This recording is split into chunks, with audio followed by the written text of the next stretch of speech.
Hi అండి, అందరికీ నమస్తే. ఈరోజు పండగలకు స్పెషల్ అకేషన్లో ఇంటికి ఎవరైనా గెస్ట్లు వచ్చినప్పుడు సింపుల్గా చేసుకునే బెల్లం పరమాన్నం ప్రిపరేషన్ చూద్దామండి.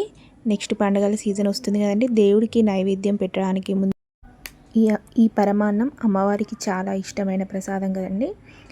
ఇది ఎలా ప్రిపేర్ చేయాలో చూద్దామండి. పిల్లలు కూడా చాలా ఇష్టంగా తింటారు, వాళ్ళకు సింపుల్గా చేసి పెట్టొచ్చు. ఈ వీడియో కంప్లీట్గా చూడండి. మీకు నచ్చినట్టయితే please subscribe my channel and ఒక లైక్ కూడా ఇవ్వండి. లేట్ చేయకుండా మనం వీడియోలోకి వెళ్దామండి. ఇక్కడ నేను 1 కప్పు రైస్ తీసుకొని దానికి 5 కప్స్ వాటర్ వేసుకొని బాగా మెత్తగా ఉడికించుకోవాలండి. ఇది ఉడికేలోపు నేను ఇక్కడ నెయ్యి వేసుకొని కాజు, బాదం ఇవన్నీ డ్రై ఫ్రూట్స్ మీ దగ్గర ఉన్నాయన్నీ వేసుకొని వేయించుకొని పక్కన పెట్టుకోండి. ఈ అన్నం చూడండి ఉడుకుతుంది. ఇది బాగా మెత్తగా, పిల్లలకు మనం అన్నం అయితే ఎలా పెడతామో అంత మెత్తగా అయితేనే బాగుంటుందండి. ఇలా పట్టుకొని చూడండి, మెత్తగా అయింది. ఇంత మెత్తగా అయ్యాక ఇక్కడ నేను ఒక 1/2 కేజీ బెల్లంను ఇలా తురుముకొని పెట్టుకున్నాను. ఈ బెల్లం అంతా ఈ అన్నం బాగా మెత్తగా ఉడికినాక దీంట్లో వేసుకోండి. రైస్ మాత్రం చాలా మెత్తగా ఉడకాలండి, అప్పుడే బాగుంటుంది ఈ పరమాన్నం.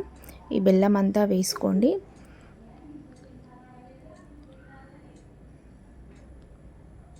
ఇదంతా ఇలా బాగా కలుపుకోండి. బెల్లం అంతా కరిగే వరకు ఇలా కలుపుకోండి.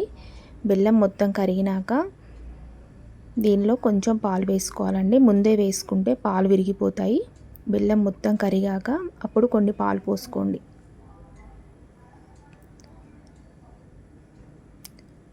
ఇప్పుడు పాలు పోసుకున్నాక ఒకసారి అంతా కలుపుకోండి.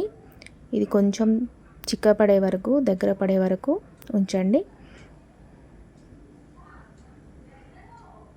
ఇప్పుడు ఒక 2 స్పూన్స్ నెయ్యి కూడా వేసుకొని, ఈ నెయ్యి వేసుకోవడం వల్ల ఇంకా చాలా టేస్ట్ బాగుంటుంది. ఇదంతా వేసుకొని ఇదంతా చిక్కపడనియండి. ఇప్పుడు దీనిలో కొంచెం యాలకుల పొడి కూడా వేసుకోండి.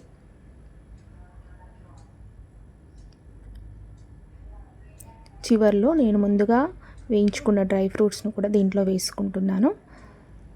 మీకు కావాలంటే కిస్మిస్లు ఇంకా వేరే డ్రై ఫ్రూట్స్ కూడా వేసుకోవచ్చు. ఇవన్నీ వేసుకొని వేడివేడిగా సర్వ్ చేసుకుంటే చాలా బాగుంటుందండి. అమ్మవారికి కూడా నైవేద్యంగా పెడితే చాలా బాగుంటుంది. వీడియో కంప్లీట్గా చూడండి. Thank you for watching.